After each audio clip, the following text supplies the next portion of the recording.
we bracing ourselves for another round of the government versus the judiciary? That's the moot question, with the government think tank Niti Aayog planning to introduce an annual performance review of judges based on various parameters. For example, the clearance rate of cases, cost per case, duration of proceedings. The All India Judges Association has responded by saying judges are not a factory where you can measure productivity. Remember, the Supreme Court is currently in the eye of a storm because of an alleged sexual harassment case against the Chief Justice of India, which a three-member panel has found to be completely unsubstantiated when it comes to that complaint. Justice A.P. Shah, meanwhile, has written a column saying every imaginable aspect of the rule of law and natural justice was violated in this particular case. The Supreme Court remains, meanwhile, burdened with 28.4 million pending cases that, according to some estimates, could take 24 years to clear. And amid all of this, there have been controversies on judges' appointments, the fairness of the collegium, the National Judicial Appointments Commission, the NJAC, that is, to post-retirement positions. What can be the reforms for our judiciary? Has it kept up with the times? Does it deserve criticism when it receives it, or should one never criticize the judiciary? All of that and a lot more coming up on this edition of the India Development Debate. I'm Nayanthara Rai. Joining me on the show today, Justice S.D. Anand, the former judge of the High Court of then we got Arghya Sen Gupta, the research director at Vidhi Center for Legal Policy, as well as Sanjay Hegde, the senior advocate of the Supreme Court of India. Good evening, gentlemen. Thank you so much for joining us here. Arghya Sen Gupta, I'm going to come to you first, and I'm coming to you first primarily because you've just written a book about this very issue, a book that's going to be released later this week by your mentor, who is now the Finance Minister, Arun Jaitley. I believe you have 4 suggestions that could help in reforming the Indian judiciary, making the judiciary a lot more accountable. So why don't you set the stage for this debate? Take us through those 4 reforms. Make it quick, please, is my request to you, so that we can move on and get the other panelists to respond to it as well.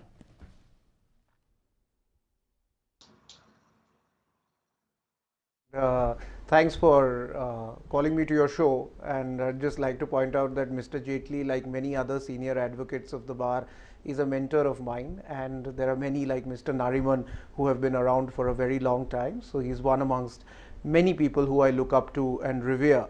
Having said that, that's one of the reasons as to why I wrote the book, because I felt that there is a tension between judicial independence and accountability, and we see this in the latest episode where the allegations made against the Chief Justice of India are seen in some quarters as a violation of judicial independence, which is why you have a 3-member bench that's gone into the question as to whether judicial independence has been violated by a possible conspiracy. And on the other hand, it's seen as an inadequate accountability mechanism, with the entire in-house proceeding in the way in which it has. And I think that this points to a tension which is a false construct. I think any judiciary in the world requires both independence as well as accountability in its functioning. Every judiciary exercises sovereign power, and at the end of the day has to be accountable to the people of the country. Because if the people lose public confidence in the judiciary, then that's really the end of the judiciary. So in relation to this particular episode, I think in terms of the episode in and of itself, it's pointing out to the fact that there is no settled mechanism for disciplining of judges for alleged cases of misconduct. We have impeachment in the Constitution, but impeachment is a remedy that is to be used very sparingly and in extreme cases. It requires Parliament, and it's a political process. I think what this process has really shown everybody is the fact that what you need are disciplinary measures short of impeachment. Anybody in the judicial profession knows that we get judges transferred from one high court to another. But what happens when the allegations are against judges of the Supreme Court, or as in the current case, against the Chief Justice of India? I think the time has come to think about a judicial standards and accountability bill. This is something that was moved earlier in 2012 and was rejected because it was supposed to have affected judicial independence. But as I argue in my book, judicial independence and accountability are not contradictory to each other. We need both independence as well as accountability if we want an effective judiciary, and I think a judicial accountability bill which lays down legally actionable standards and a legally actionable process to proceed against purported indiscipline of judges is really the need of the hour. So I'll stop there with my opening remarks so that other people can come in. Okay, so those are the opening remarks coming in from Orgo Sengupta. If I could go across to Sanjay Hegde now. Sanjay, this has really turned out to be a burning issue and something that has been discussed a lot ever since the NJAC was taken up by the Supreme Court in the first place. Then you had that famous, or shall I say the infamous press conference by the 4 judges that we had all seen, where they raised a lot of these issues. Having said that now, would you say since that infamous press conference a lot has changed, or has nothing changed? Well, since the press conference, I don't think too much has changed. The judges are all like a trade union unto themselves. They believe that they are the sole repositories of independence of the judiciary. To have a truly independent judiciary, you must also have a fiercely independent bar. You must encourage the bar to be independent. But I don't think that we have seen that kind of rapport between the judiciary at the highest level and the bar. And that's also because the Supreme Court is a very temporary court in terms of personnel as far as judges are concerned. Judges serve there barely, are transiting through for between 3 to 6 or 7 years. Somebody who has 6 years on the bench is almost sure to become Chief Justice. And the mechanism for a truly independent judiciary does not currently exist. I do agree with Argo that judicial independence and accountability are 2 different things. The NJSC dealt with judicial independence before appointments or after appointments in terms of matters of transfer or maybe elevation further to the Supreme Court. That is only as far as appointments are concerned. What happens if a judge who's good to begin with, when you appoint him, later turns bad on the bench? How are you to get him off the bench or minimize the damage? In the old days in England, a word from the Lord Chancellor was enough, and somebody as renowned as Lord Denning had to put in his papers when he was seen as being slightly out of line over a public speech that he made. Those kind of conventions have not been maintained in this country. Every attack or every questioning of a judge or every bringing of a judge to some level of accountability often gets tied up with questions of independence of the judiciary. We tend to conflate the individual with the institution. I would agree with Argo as far as accountability commission is concerned, but that must also be manned by people who have served on the judiciary and who are insiders to the judiciary, so to speak. Maybe the judiciary should itself probably have select people who have been their members, who are retired, but who are trusted enough to give some 5 or 10 years. So you know what, Sanjay Hegde. So I take that point that you think that such a commission should only be made up by members of the judiciary. So let's go across to who is representing the judges for us here on this panel. Let me go across to Justice Anand. Justice Anand, look at what Sanjay Hegde has said, that a lot of you behave almost like a trade union. One of the charges that had been made against the judges was also that they are a coterie who want to keep appointing themselves, and that is one of the big reasons why we saw the fate of the NJAC. Why is it so wrong to have the executive, for example, being involved? Why should only judges appoint judges? Well, I would say it's a misconceived notion that judges appoint judges. It's not that every kith and kin of the judges gets appointed. There is a procedure. The matter is thoroughly thrashed in the High Court collegiums, then the matter goes to the Apex Court collegium, then the IB also takes care of the credentials aspect. So that's a misnomer to say that there should be any objection to the judges appointing judges. It's a system. It's a system. It's not that somebody is there to stay for life. It's not that things are not taken care of in the matter of assessment and appraisal of the suitability of candidates for appointment. You might ignore an aberration here or two. We have to consider the matter from the angle of what is done by and large. There have been instances of plenty when very contentious matters came up before this court or the other, and things were tackled appropriately. Accountability, yes, I would agree, accountability has to be there. I would also agree that there is no contradiction between independence and accountability. What I, however, feel is it is equally uncharitable to say that judges consider themselves to be invincible. Aberrations, as I said, with due regards to those quarters who might be indulging in that apprehension. You're not invincible. Justice Anand, if judges are indeed not invincible, then why is it a contempt in court to talk about judges? Why is it then contempt in court to talk about judgments? Why is that not allowed in the 21st century if indeed you do concede that judges are not invincible? Well, so far as the judicial aspect is concerned, the constitutional documentation takes care of it. You have SLPs, then you have reviews, then the judgment law provides for curative petitions as well. If things are omitted to be sorted out at one place, you can expect that things will be sorted out in the higher forum, in another facet.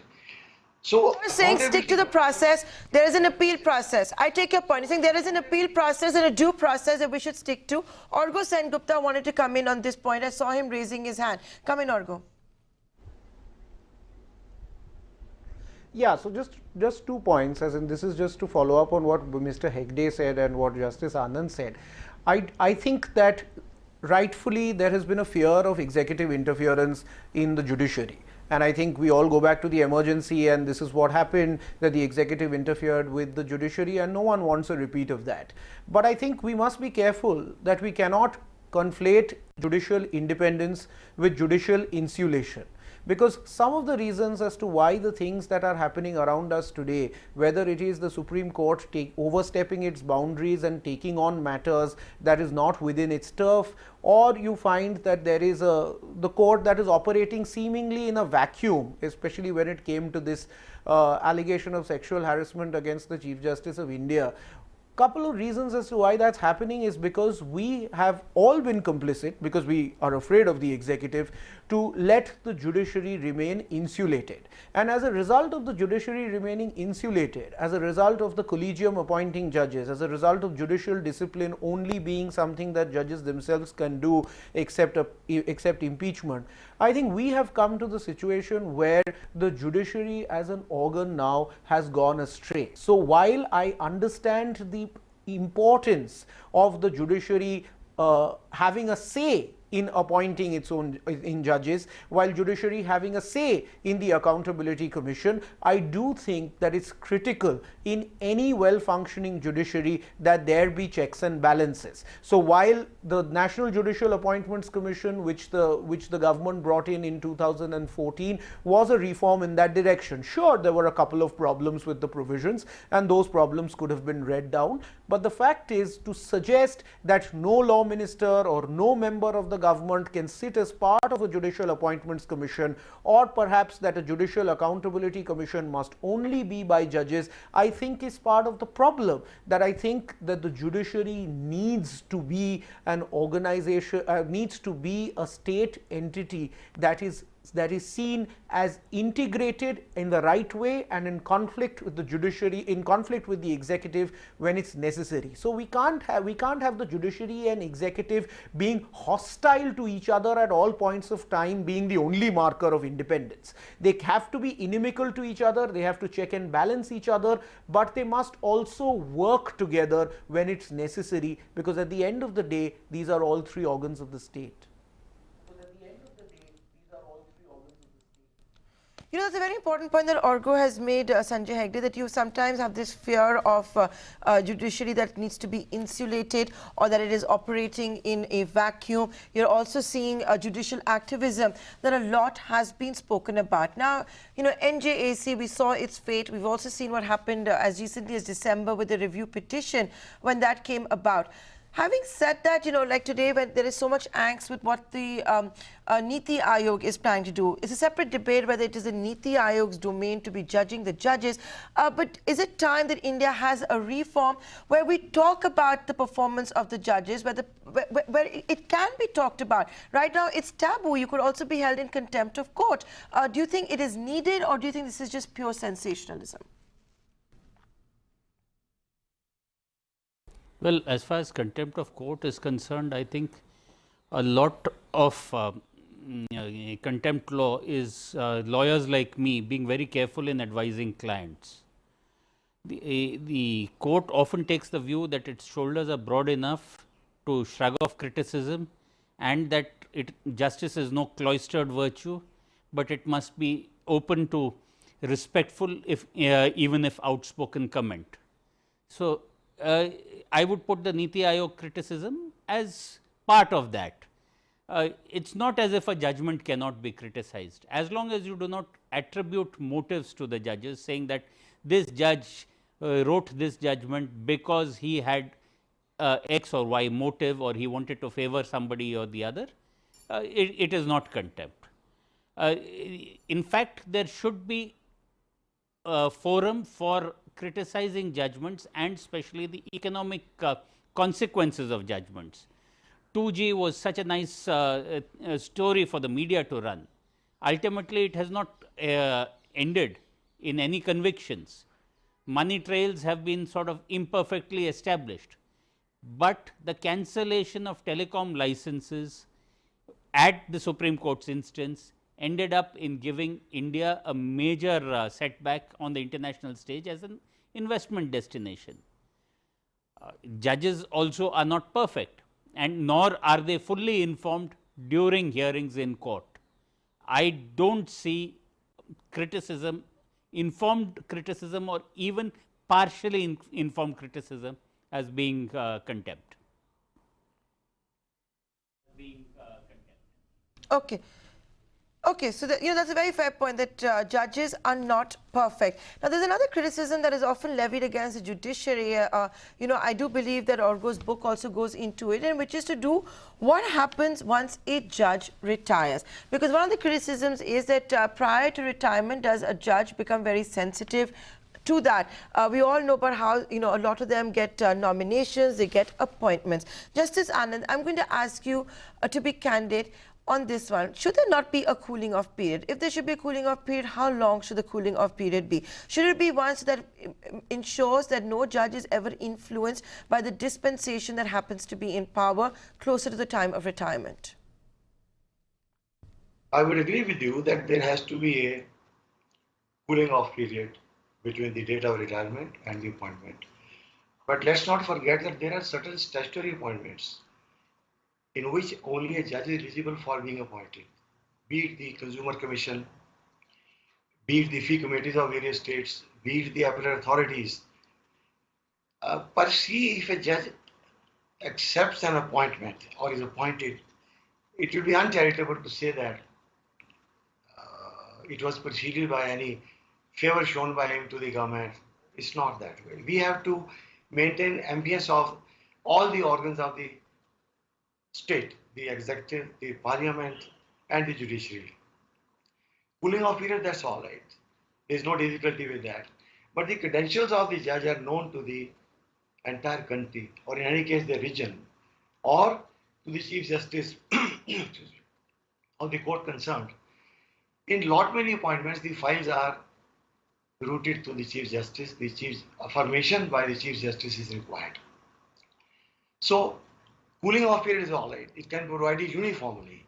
In that case, you might have to enhance the retirement age of the appointees to that particular placement. For example, the age of retirement in the Central Administrative Tribunal is 65.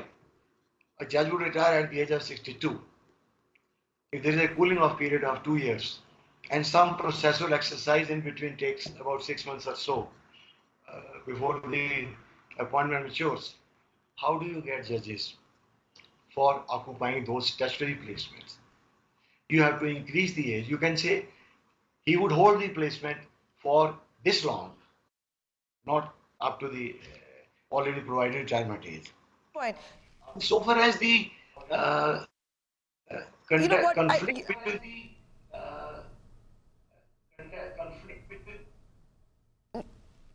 Argo, come in over there. You've just heard what Justice Anand has had to say.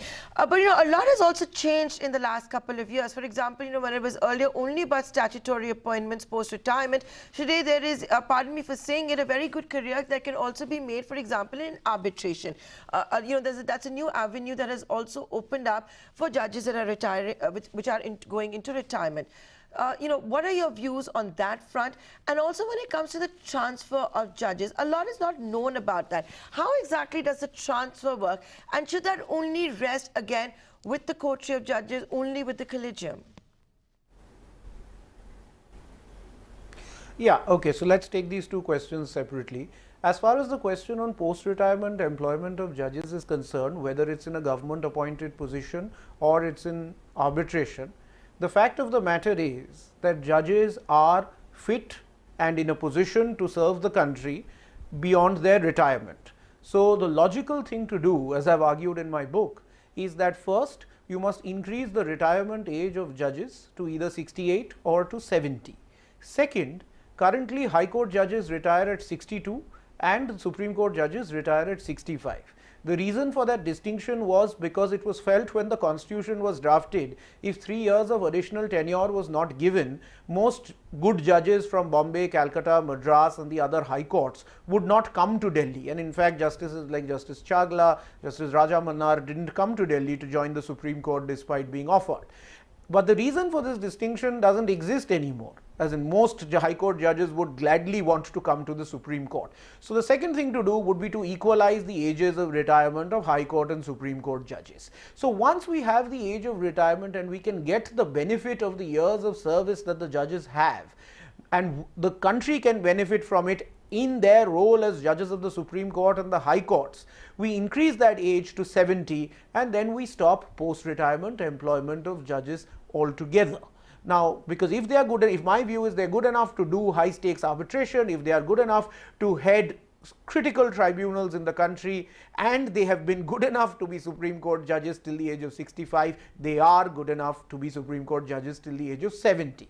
Second, I think Justice Anand has a point that a lot of this is because the statutes themselves prescribe, sometimes with the consent of the Chief Justice, sometimes with a committee, with the leader of the opposition, that an appointment must be of a judge. So, for example, the Lokpal who's been appointed was a former Supreme Court judge, and there was a committee including the Chief Justice and the leader of the opposition which went into that and made that appointment. So, the fact is that the reason as to why this has proliferated is something that you can't blame the judges. It's because Parliament has wanted these post-retirement these tribunal and statutory commission positions to be given to persons as post-retirement sinecures, either to judges or to bureaucrats. So, that's something that has suited politicians as well. So, we must be clear about the fact that we need to find an alternative way to staff these tribunals, or as is my personal view, and this is a different debate, to close some of these tribunals and bring those functions back to the High Court.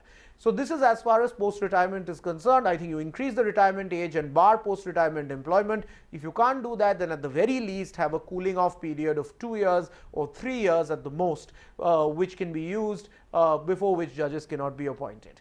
As far as the question of transfer is concerned, this is a completely different question, and I think 2 points are relevant. The first is that transfer, we have often seen, is used as a method to discipline judges. So if there's a problem between the bar and the bench in a particular, or the judge in a particular high court, that judge is transferred, or the judge has not been performing well and the judge has been transferred. Now I think it must be very clear that transfer is never intended, transfer in high court is never intended as a disciplinary measure, because if you have a problem in the High Court of, say, Madras, then there's no reason as to why you should be sent to the High Court of Sikkim. Just because it's a smaller high court doesn't mean that the quality of justice that's needed in Sikkim is any less than what is needed in Madras. So I think number one, transfer should not be seen as a disciplinary mechanism. Number two, transfer is a matter that deals with the administrative function of the judiciary. So I have some sympathy with the point that as far as transfers are concerned, which are purely on the basis of administrative reasons. Let's take an example. Suppose there's a surfeit of tax matters in Bombay and you've got a lot of judges with expertise in taxation law in another high court. Maybe there is a need to have them sent to Bombay to deal with those tax matters. So if it's purely administrative matters of this kind, I think that this is a matter that can be decided internally by judges, and I don't see any problem with that. But I think that's what transfers must be. They must not be disciplinary mechanisms. They must be administrative in nature, because if you've got to discipline a judge, and I come back to this point, you need an accountability commission, or if the judge is someone who's really indulged in misconduct, then we need to think about impeachment. I'm going to come back to your views on the commission. We've already got Sanjay Hegde saying he would like to see it being made of members of the judiciary. Before I come back to that point, Sanjay Hegde, you know, while we talk about the judiciary, one of the other charges that is often leveled is this perception that there is a lot of opaqueness that the judiciary works in when it comes to opening up itself on revealing its assets, scrutiny of its own assets. Do you agree with that? Do you think that is a fair perception that actually exists? Does it need to be addressed? How should it be addressed? Should the judges, annually be disclosing all of their assets publicly? Well, many of the judges had disclosed their assets publicly. That was after the judges themselves had a resolution to that effect. But then later some of the other judges have not. There are privacy issues also with regard to the assets, and the judges' assets, the judges' spouses' assets, may not reflect any significant change, but there could be other assets which are which belong to their major children or other relatives. I don't think this asset declaration is in any way a check. In fact, the only use I've found for asset declarations on the web is that I look at them when I go to a strange high court. I check whether the judge has put in an asset declaration, so that I figure the kind of person he or she is. Is he a person, a careful saver who puts everything in fixed deposits? Or is it mutual funds and assets, or is he or she a man of property? So to that extent, Sanjay Hegde, why do you do that though? Just out of interest, why do you do that? Why do you do that, Sanjay Hegde? Just out of sheer interest, that you think it helps you argue better or to get an insight? Why do you do that? The Lawyers Act. The Lawyers Act is the act of persuasion, and if you understand what way a judge thinks in his private life, you might understand how he would possibly rule on questions. Now, somebody who is very careful about money and keeps it only in government fixed deposits, is quite likely to be very stringent in giving stay orders on tax demands. These are correlations that lawyers make. I think it works for me. But the reason I told you this was that just putting out asset declarations out in the public domain does not necessarily have any great effect on controlling corruption. Those who want to be corrupt we will find other ways. Asset declarations must be made, but they must be made to the Chief Justice of the day, or to the registry of the court where they serve, and those must be kept under safe custody to be used only in extreme cases.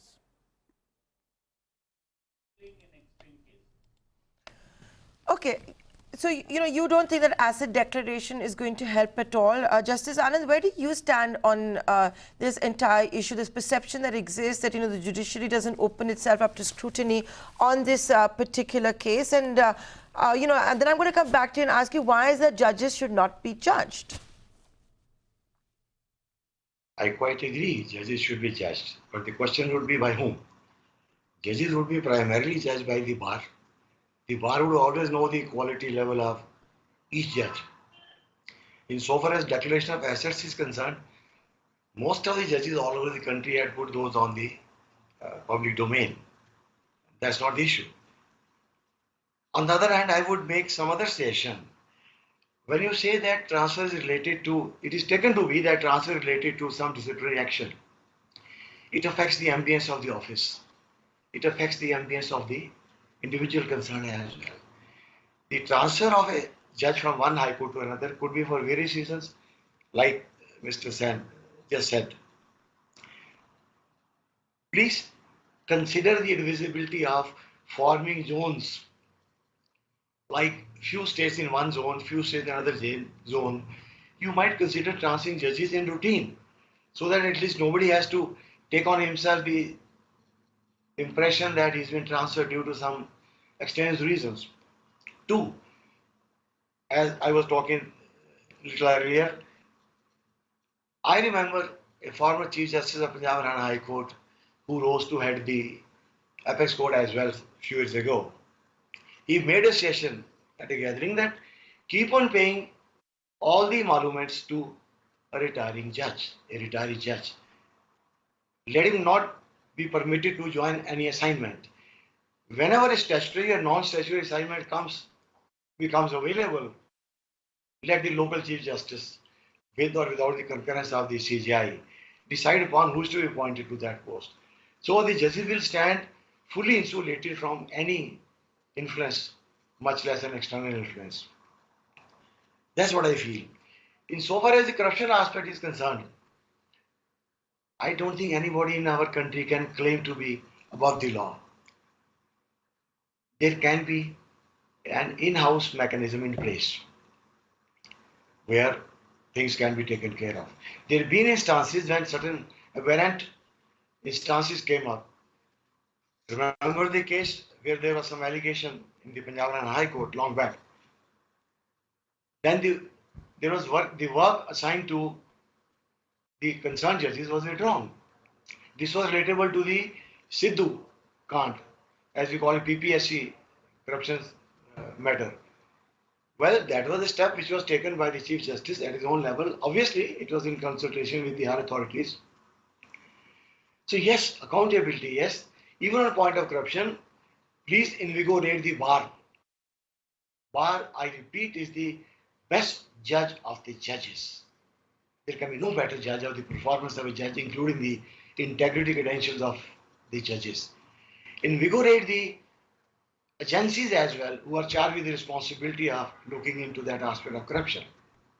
It's very easy to make an allegation that would be uncharitable because they're handling very sensitive matters and their job is all along very unenviable. Go to Orgo on this.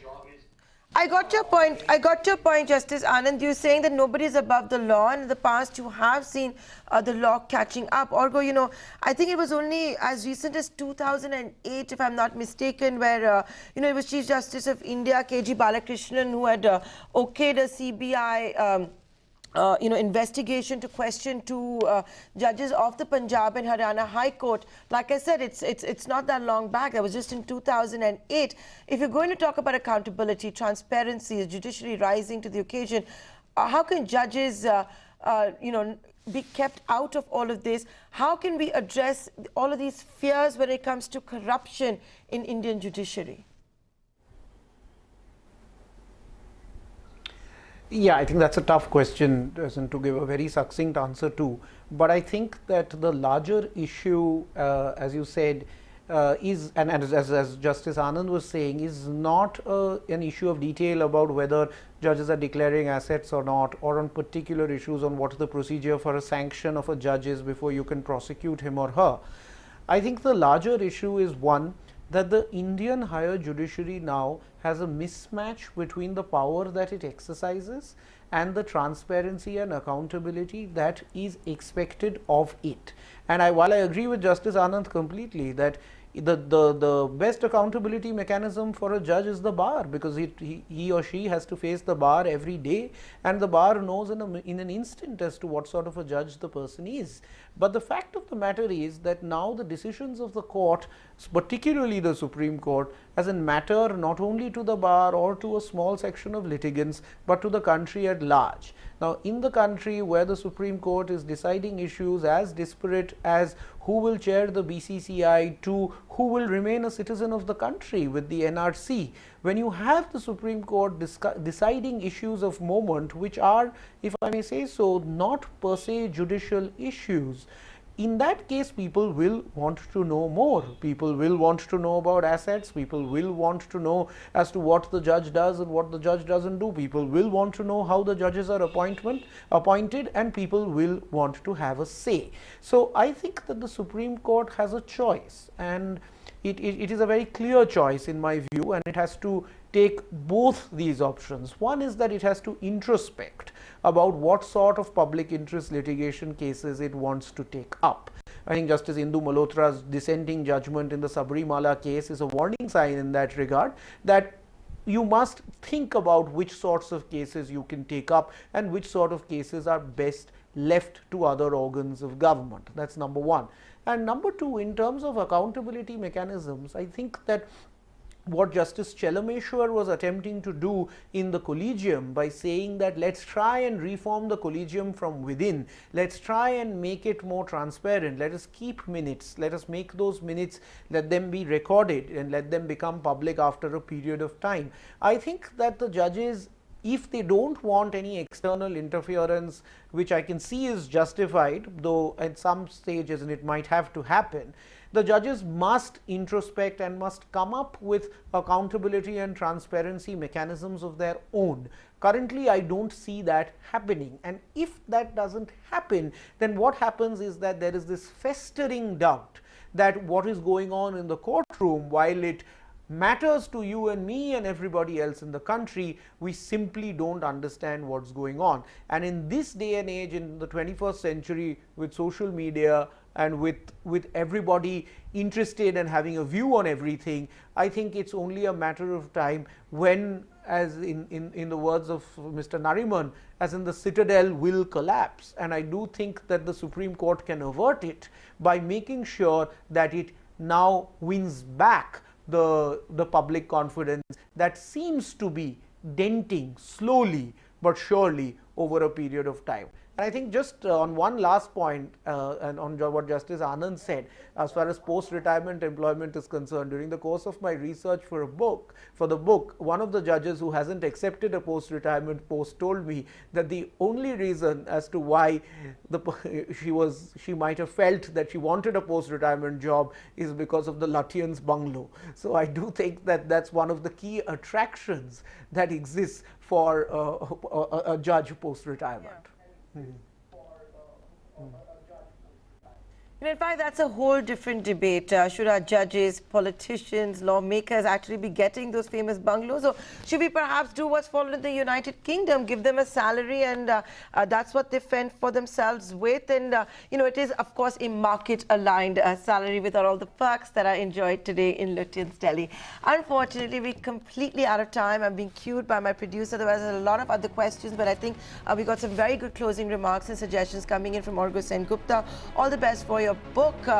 Set the stage for this debate, which is very timely given what's happening in the Supreme Court as well. I'd like to thank all three gentlemen for joining us on this edition of the India Development Debate.